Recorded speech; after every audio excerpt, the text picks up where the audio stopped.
My guest for today is Adrian. Adrian, could you please introduce yourself real quick? Well, first of all, thank you, Farouk, for inviting me on the podcast. Really a great pleasure to be here. And yeah, my name is Adrian, 26, living in France, CEO of Possimpible, which is a motion design studio focused on creating product videos for tech companies. Love it. And how long have you been in design in general? And also, how long have you been running your agency for? I've been in the design industry and more specifically motion design industry for about 5 years now.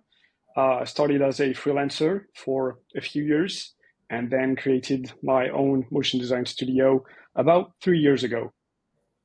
Love it. And you were mentioning earlier before we started recording that you started your career in editing and designing through editing videos in Call of Duty, right? Can you Yeah, tell us more yeah, about yeah, definitely. I got interested in editing and motion design back in high school when it was great to play video games and especially Modern Warfare 2. And that's how I came across After Effects and the different Adobe programs, I'd say. And that's when I fell in love with keyframes, motion, speed, Twixtor, and yeah, all the great plugins we all know now. I love it. So, did you used to upload these videos on like a YouTube channel or something? Yeah, well, I was part of different teams back in the day, and yeah, I had my own little YouTube channel, but never got too big. I think at the top I was at around 400 subscribers, and got a pretty decent amount of views for that time. But was yeah, it was great times. I often come back to my YouTube channel and watch old videos just for remembering the good old days. Do you notice like the difference in terms of like how you used to edit videos back then and how you edit your videos today? Yeah, well, I think the main thing is the sense of rhythm. Just yeah, back in the day, when I watch my old videos, I already see that I had a good understanding of the rhythm and pace with the editing alongside the music, if that makes sense. And that's something that transferred to now creating videos for um, corporate and yeah, tech companies, if I can say. Right. Love it, man. All right. I want to really get started with talking about something that's big. So, your agency, I had a look at your website just before this episode, and I've noticed you have a very, very impressive resume. We're talking, you've worked with companies such as Facebook, Solana, Ledger. I mean, I have so many questions. I don't even know where to start. But like, what's the story behind this? Like, how do you even find yourself working all of a sudden?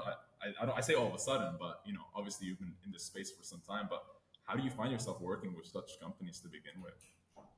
Yeah, well, I can walk you through the entire process Would or love to. Would love to yeah, hear. history if you want to.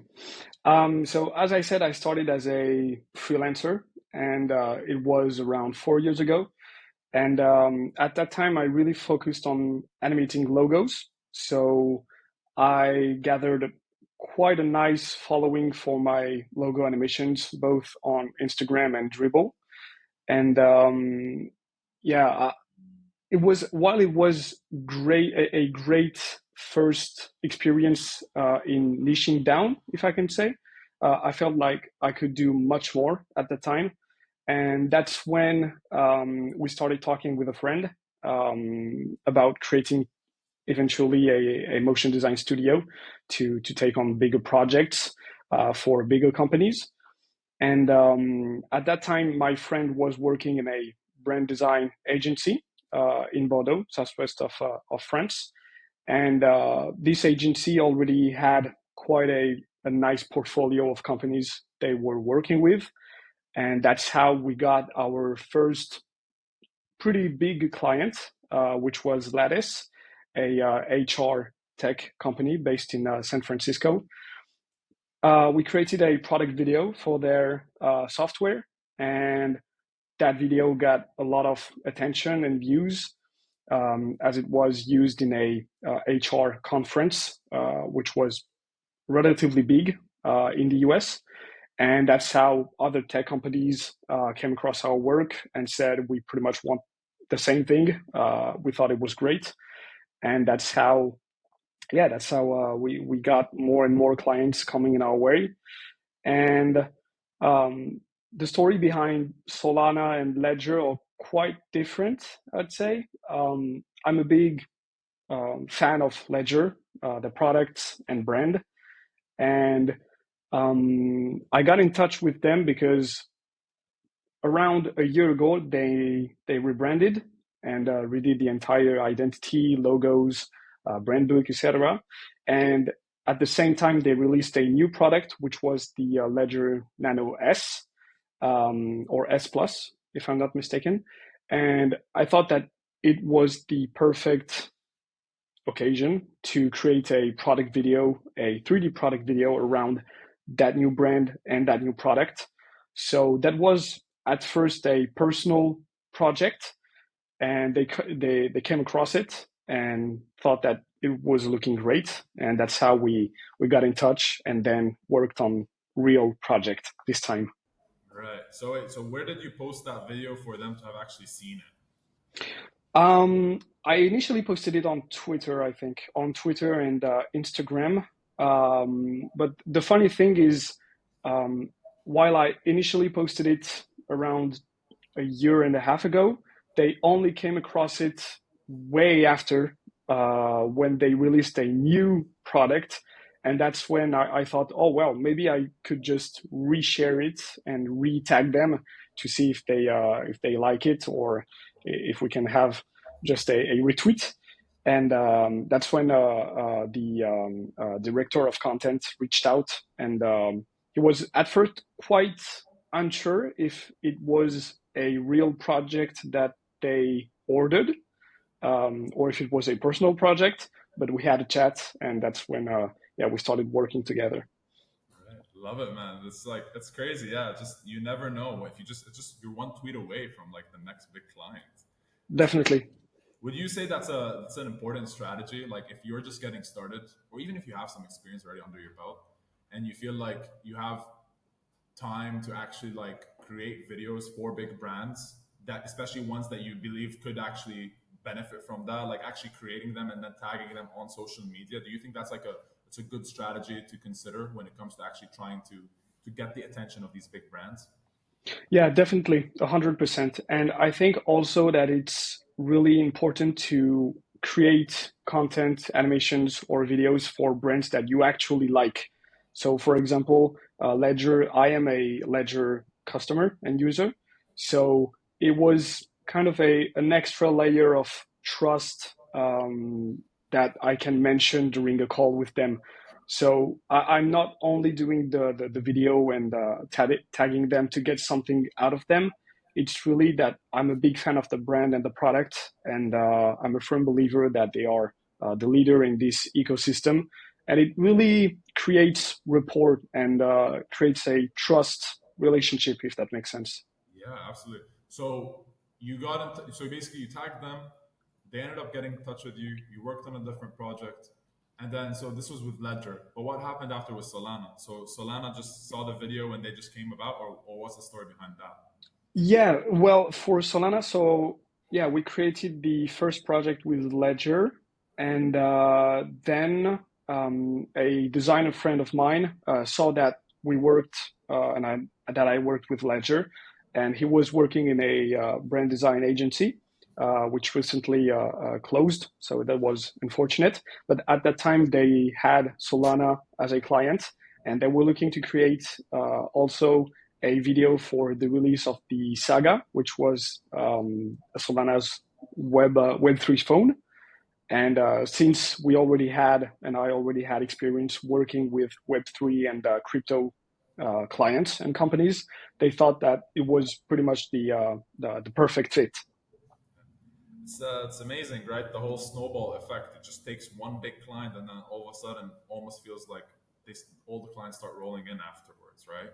Yeah, definitely. And also the importance of niching down, I would say. Something that really helped me in the development of my studio was really to niche down and know what industry I want to target.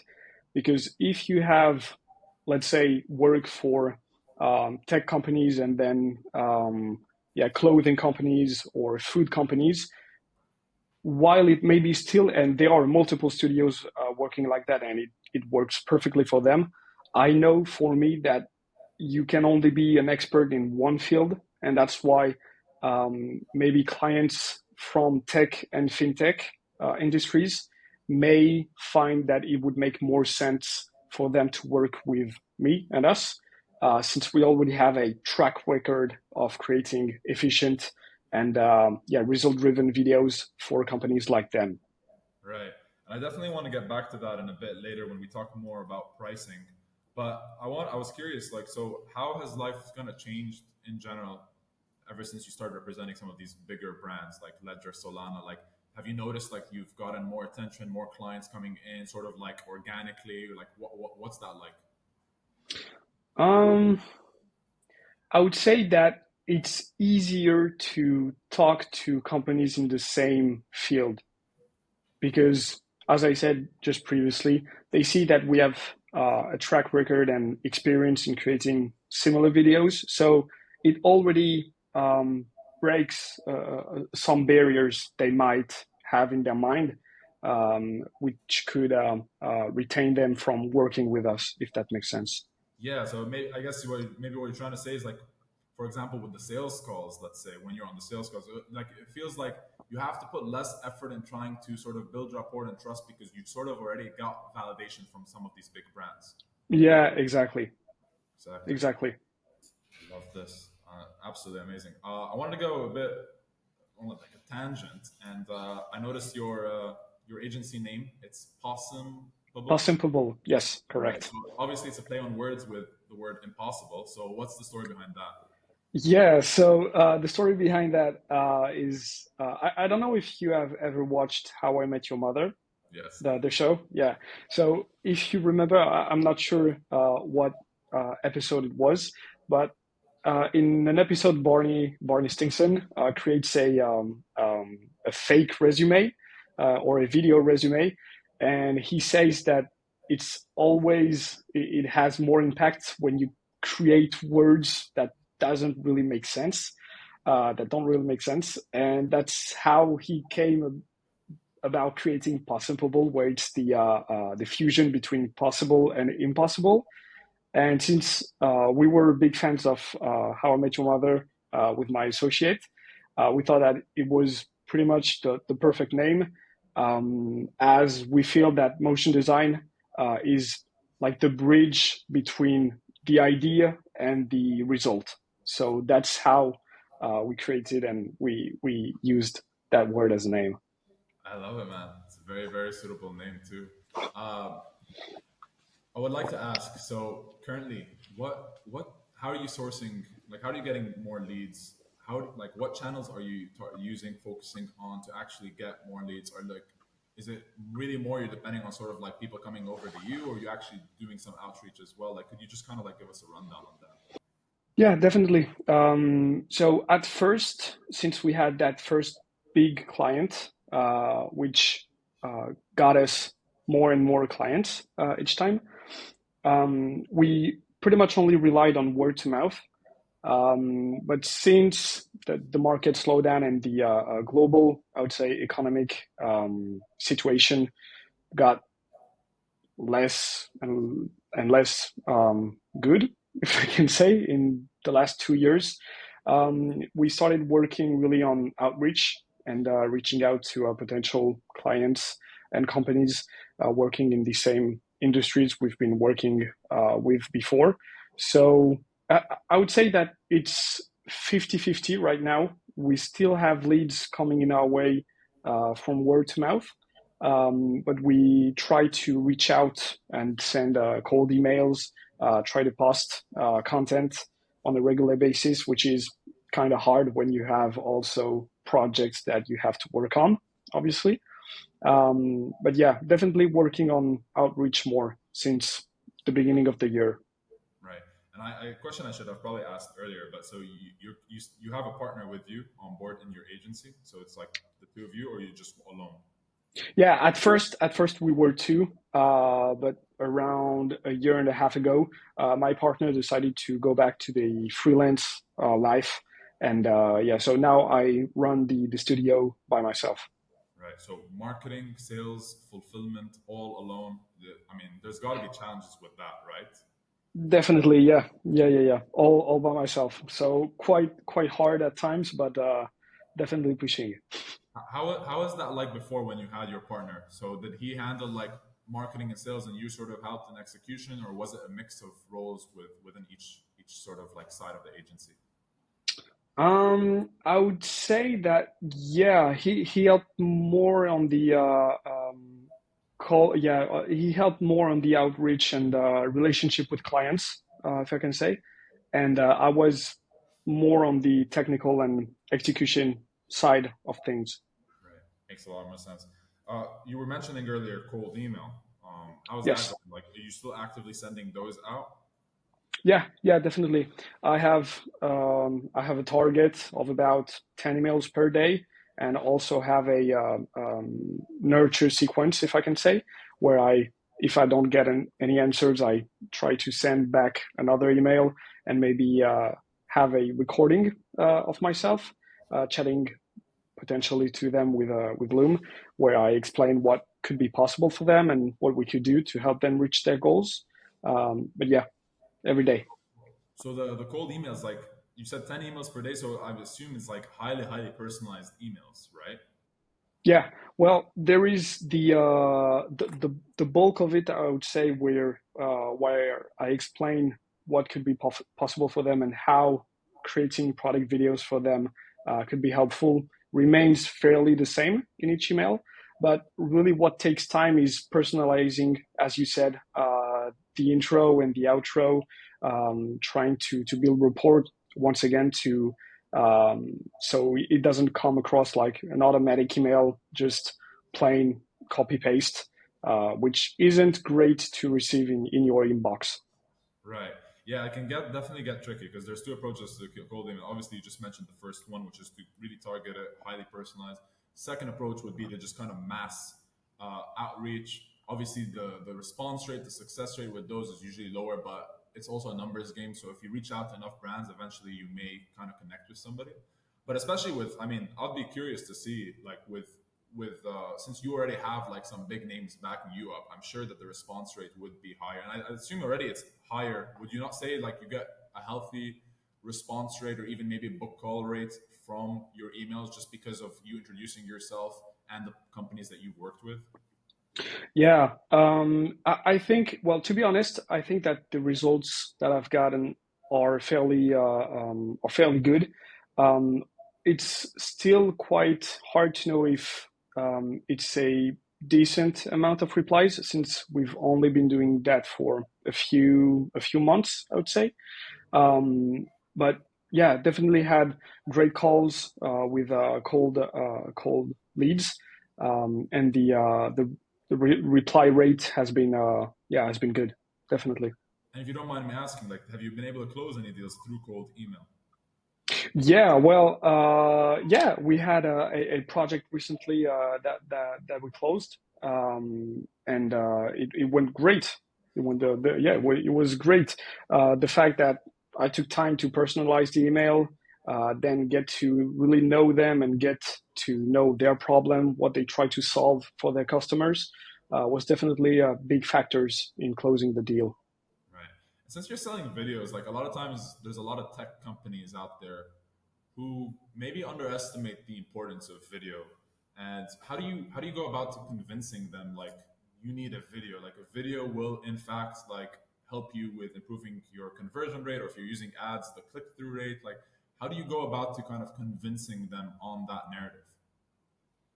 Well, the funny thing I would say is in the calls that I have with the clients or leads, I don't really try to convince them at all. The thing is, I would say that the calls go the following. There is one phase during the call where I ask a lot of questions, just really to know the client.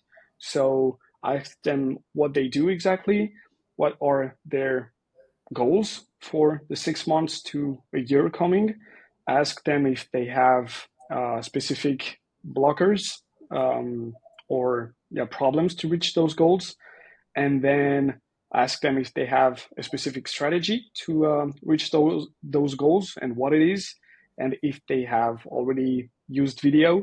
And it's pretty much at the end where I explain what I do and how videos have previously worked and helped our previous clients. So by that time, I don't really have to convince them, if that makes sense, as the result and the proof is already there. Right. So it's more a matter of really trying to connect with the clients and knowing what really is the problem that they try to solve. Since we're already talking about like the sales calls and breaking that down, obviously at some point in the sales call, there's going to be the $1 million question, which is, so what is this going to cost me? How do you approach that? Well, before we even talk about the sales call, how do you even approach the concept or like the idea of like pricing? Like, is it that in your head you always have these fixed prices for the different services that you provide, or do you approach each sales call thinking that okay, pricing is going to be different depending on what it is that I do and who I work with?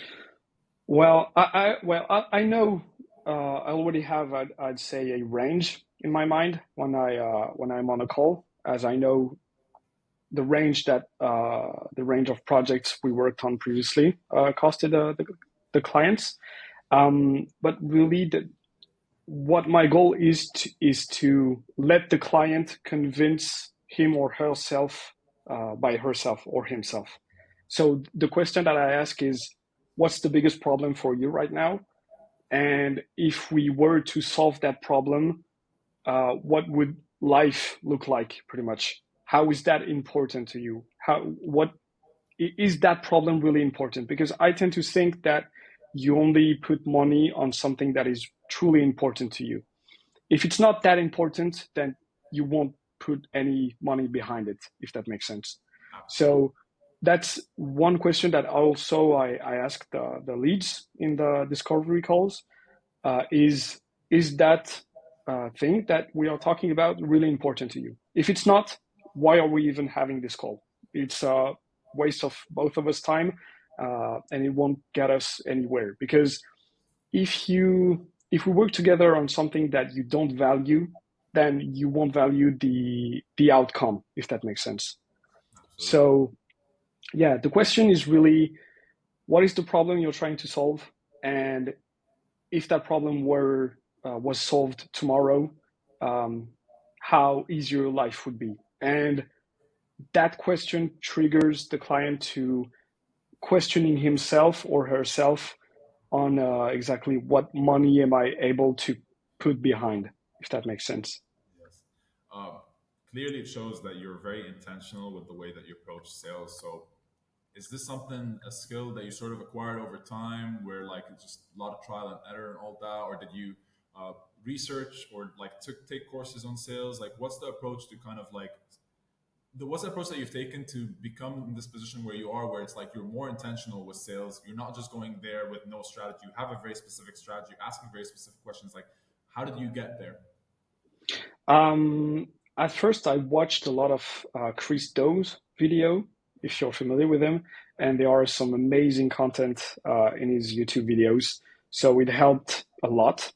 But yeah, I took a sales mentorship, if I can say, which helped tremendously in knowing exactly what questions to ask and in what order, if that makes sense. Yeah, absolutely. I feel like a lot of this time now we spent talking about sort of like your experience and all that. I want to switch kind of the focus on like people that are watching this actually right now.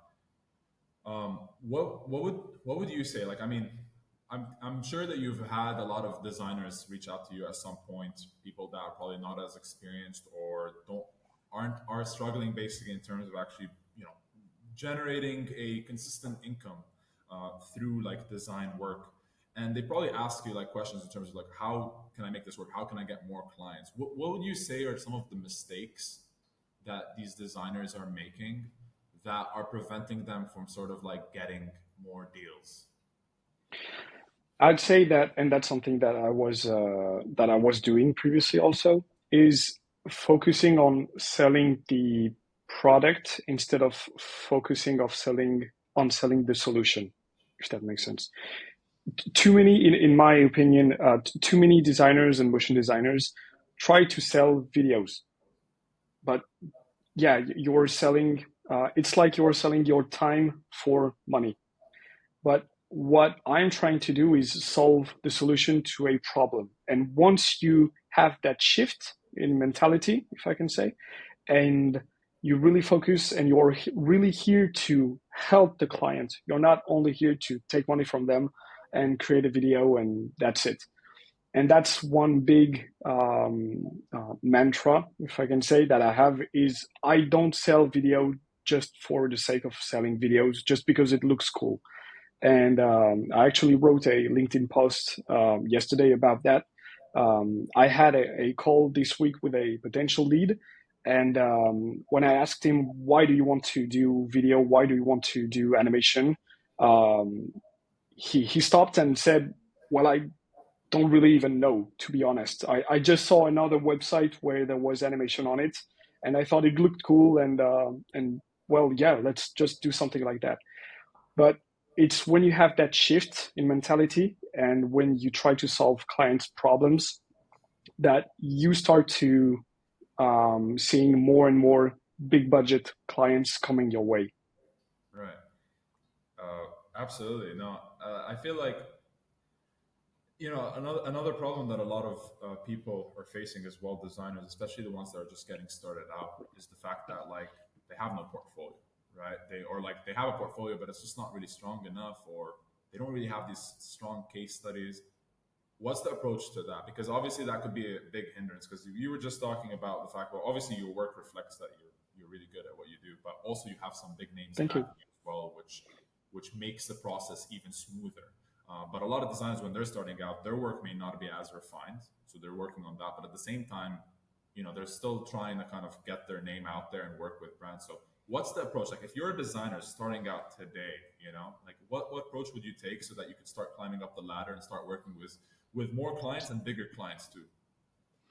Well, I would say try to post your stuff, post your work, whether it is illustration work, animation work, 3D work.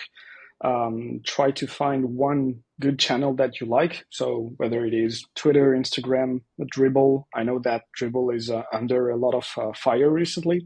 But yeah, try to find one main channel and post your work, and don't hesitate to do fake projects. For example, I started by doing, as I said previously, logo animations, and I did a lot of logo animations for known brands, but those were fake projects. I did animations for Amazon. Um, which one did I do? Also YouTube. And the one that got a lot of attention was a logo animation that I did around Pornhub's logo. So, yeah, so that one got a lot of views, and that's how more and more clients came my way because they saw that I was able to take real brands and turn and yeah give them life and bring them to life. But yeah, I would say post your work. Don't hesitate to do fake projects, and also try to connect with other designers. If you're, let's say, an illustrator, try to connect with motion designers who don't really do illustration, and see if you can have a collaboration and post the case study on Behance or Dribble. And if you're a motion designer, same thing. Just try to connect with designers or agencies and try to show them your work. And yeah, don't. I know it's something that is a bit controversial, but don't hesitate to do free work. Absolutely, the free work part. Like in my case, for example, we I don't know if you've had the chance to watch that video, but I have that pinned on my profile. It's the Liskit video. We did that. That video is actually we did that for free. So we are in part of a community. My agency, like we're part of a community called Client Ascension, and so as being part of that community, the guys that own the community were also launching this new platform. And so we decided to surprise them with this video, create a completely brand new video for them, and actually kind of show that for them so that they could showcase that on their landing page before the launch. And so what happened was it got so much traction. I had so many people afterwards DMing me, asking me to kind of work with me. And not only that, but we've been able to close a couple of deals now just because of this video sort of existing. Because it looks good, but also like it's who we're doing it for as well, which really like does a big difference. Because like you mentioned that before, like you talked to Ledger and then you kind of did a video for them, and then eventually we're able to leverage that to sort of like actually do actual project with them. But if you had not even taken the time to do that free video to begin with, you wouldn't have even reached them. Yeah, exactly. And that's why I think it's really important to be passionate about what you do and about the niche you are in. Because if I wasn't passionate about ledger and crypto and the financial markets, I'd say I wouldn't, as you said, have taken the time to create 3D assets, create the video, post it. And also something else is you never know who's watching your work, who's following, and where the video is going to end up. Maybe someone is going to share it, and maybe a follower of that person sharing it will be someone working at the big brand or the big agency you want to work with. And you never know. But it's something really hard when you don't have any leads or you're starting out and you don't really have any connection in the space. But I would say that it's really important to keep pushing every day, keep posting your work, keep trying to connect with people and engage in conversation. I know that's something that I used to struggle a lot with, and I still do, because I often ask myself, well, what can I possibly say? I don't have really anything interesting to say or any contribution to have to the conversation. But really any opinion is valid, and it's always interesting to have a debate with people in the same industry as you are. Right. I was about to ask, so and correct me if I'm wrong. I noticed before you used to be more active on Twitter. Now you're still posting, obviously, every now and then, but I feel like the frequency has lowered. Is there any specific reason as to why that's sort of happening? And is it because Twitter is not as hot of a channel as it used to be, or what's sort of the process there? Really, the answer is fairly simple. I would say is because I had a lot of work. I had a lot of work. The past month, so I didn't really have the time to work on personal or side projects. But yeah, I always, even if I don't post, I'm on Twitter pretty much every day. Try to keep up with everything posted on the design side of Twitter. But yeah, I'm really I'm really eager to starting to post more. And start again. Absolutely. And question back to the topic of pricing. When it comes to talking sort of with bigger brands, because obviously when you get on calls, sometimes you're working with companies that are just starting out, and then you have companies that are well established, they hundreds, if not thousands, of employees. Um, the topic of pricing, how much does that play a role when it comes to these bigger brands? Do you find yourself like sort of still having these hard negotiations on pricing, or are they more acceptable? The idea, all right, this is the price, so we'll just kind of go with that. It really depends. It really depends because even if you're working with big brands, some are going to just agree to whatever budget you sell, and you tell them is going to cost. And others, I've had cases where I pitched a lead, and I don't want to tell the name, but that was a pretty big company in Europe, which is doing a lot of noise now, especially in UK and France. And I had a call with them, and as I said earlier, I asked them all the questions that I listed out. And when it came to the topic of pricing, I asked them, so how important is that video to you? Because as I said, to me, the more important, the more money you're going to put behind.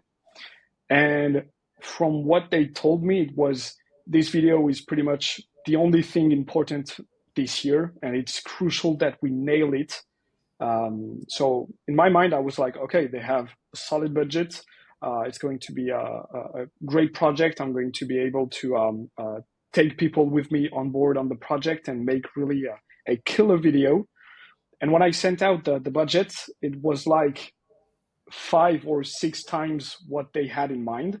Oh, wow. And yeah, That's a big difference. yeah, and that was actually a pretty weird situation, because sometimes you have your range and you send the range, and it's maybe a little bit more than what the client expected, but you can still have that discussion and find a middle ground, if that makes sense. But in that case, the gap was way too important to close it and find a middle ground. So I was kind of bummed out, because I thought that it was going to be a huge project, and the outcome was going to be amazing. But yeah, I would say that you still experience different scenarios, and yeah, big companies tend to have more budgets, of course, but sometimes they don't. Right. Yeah. No, I get you on that. It's very tricky, and as you said, like I mean, if there's a bit of like difference, I'm sure there's always a middle ground that one can get to. But 5 to 6 times, Yeah, it was. yeah, it happened. Yeah, But it was huge. it surprises you, right? Like sometimes how you have these big corporations who just have these low budgets. It's weird. Yeah, in that case, that was. I thought, to me, the budget that I sent was really reasonable for the size of the company, and because I think that you don't charge. Uh, well, you are not going to charge Nike the same as you're going to charge your local shop or a client, because the brand is, well, immense, and he's enormous. So the impact the video is going to have for Nike is going to be much different than the video and the outcome for the smaller. And that's not. I don't want to be degrading at all. It's like, in terms of size, the local shop is going to have less budget, because yeah, it's smaller. But yeah, it's sometimes really weird, as big companies doing tens of millions of dollars in revenue each year just have like just a couple, yeah, a couple thousand euros or dollars to create videos. It's, yeah, it's like that, I'd say. It happens for sure. What question about like platforms? Have you, as a designer, like some platforms that are really popular for people, especially if they're doing like landing pages, but this also includes people that are doing videos. It's like platforms such as Upwork or Fiverr. Are these platforms that you've kind of like considered before? Have you kind of dabbled in with that? Do you still use them, or what's how's that going for you? No, I've never used those type of platforms, whether it is Upwork or Fiverr. Never. I'm sure there are great motion designers or professionals and freelancers on them, but I've never tried to sold my services on those platforms, as I think that you get the client. Yeah, the clients that you get from those platforms are going to match the budget. Um, yeah, I don't really know how to say that, but I think it's going to be quite harder to get bigger clients on those platforms, as I'm not sure if Apple or Microsoft or bigger companies are going to go to these platforms to have projects done. Yeah, you'd actually be surprised. I've talked to some people apparently that have had big corporations go on there, and I've also talked to some people that have made hundreds of thousands of dollars from like Upwork and Fiverr. So there's definitely opportunity. It's just like I guess it's like there's different channels. Each person finds the Yeah, one that works for them best, and they just kind of target that.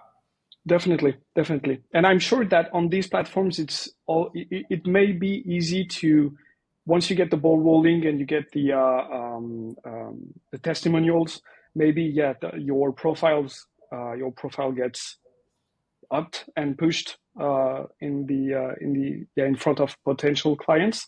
So maybe that's a an advantage, I would say. of these Yeah. platforms. We recently started Upwork, and it's been a headache at the very beginning because we're starting a completely new profile. So to actually get traction, to get the bigger deals and all that, it's very difficult. But as you said, once you start getting some deals going, the ball starts rolling, and then you start getting more and more momentum. Yeah, definitely. Do you have any partnerships with other agencies, like, because you offer like videos, right? And so I would assume that sometimes, I would assume, right? It happens to me all the time where somebody may come over to me and they're looking for a video, but they may be also looking for a website redesign as well, or like to actually have a new website made. I assume you don't offer that. And so what kind of approach do you take there? Like, do you kind of like refer them to somebody, or what do you do there? Yeah, well, when potential clients or when clients have requests and projects directly related to brand design, I often I often say that we have the capacity internally to do those type of projects. But when it's something really completely different, as in website development or app development or even UI UX, I try to refer them to people I know who are really good at what they do. Right. And do you have those other people sort of refer companies over to you as well whenever they need help with like videos? Yeah, also it happens sometimes. Yeah. Yeah. So the importance of networking and ecosystem, right, as well, kind of getting your name. You were talking about that earlier, just kind of making sure that you're always talking to different people. And I mean, for me, I know for a fact that a lot of my projects come from either word of mouth referrals or even partnerships that I sort of set up with other agencies. Yeah, definitely. It's something really important to keep in mind. Always important to have discussions and talks with other people because you never know when this person is going to have needs, and maybe he's going to know someone who's going to have needs. So yeah, really important to keep the discussion alive. Right. I would like to ask, and we're pretty much close to the end here. I would like to ask, like, what are the long term plans that you have for your agency? You mentioned right now you're still running this on your own. Do you plan on hiring people? What's the next step for your agency? Yeah. So I would say that the the immediate next step would be to try to find someone who could help on the outreach and marketing side of things. Um, and yeah, ideally, I'd love to work with more and more people, more specialists, and more brand designers to work on bigger projects for bigger brands and bigger companies. But yeah, well, who knows? I'm not too sure about the long-term plan. But keep doing what I love to do and keep creating animations and moving keyframes. Right. You're definitely an example of a designer that kind of wants to stay focused on the design side, because you could be because you mentioned like you would want to hire people for marketing and sales, but you could very as well be in a position where you could be thinking about hiring people to actually handle the design side, and where you get to be sort of like the face and just kind of like talking to clients. So is it mainly because you're just really passionate about this and you just enjoy the design part and the technical side just way more than the actual marketing and sales side? Yeah, it's something you're touching on a good point. I thought about doing that, but I think that even if, well, my goal ultimately, you asked about the goal. I think that ideally, I'd love to, in a few years, maybe 5 to 10 years, I'd love to keep creating animations and motion design, but not for the money aspect. So right now we are all doing motion design and videos to earn money and make a living. But ideally, I'd love to try to diversify sources of income and eventually still take on projects, but just for the love of it, because I love the brand or I love the client, and I just want to take a bit of time to help them achieve what they want to do. Right. That's true passion, and that's exactly why I sincerely believe, like, why you've reached where you are today. And you kind of mentioned that earlier as well.